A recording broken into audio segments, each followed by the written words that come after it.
Dada, potharaba. Pothadrida. Wari amta sanase. Kari wari no? Nupi ama thinaba tause. Adugi wari dura. Sanase harise. Aina harise kayam kaiba yaurage. Kai. Yam kai ko. Kamdauna.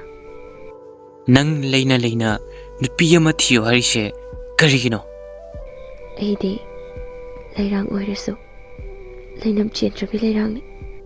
Kanana hariba. Ay amana maram oiraga. Sagei se mutkhiba. Hey pamde. Nang na haning lisi karino. Ichali trade ay ko eni himina ba yadra. Yade. Icha yautraba aina. Kana ke satano hingadaba se.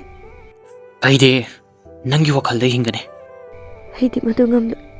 Nangna ifamdagi pamdisi karino. Apamba mata leite. Adubo aina irse muktani yabiyuba. Karino. Nangna loliba churon mayam siwa. Churo nate.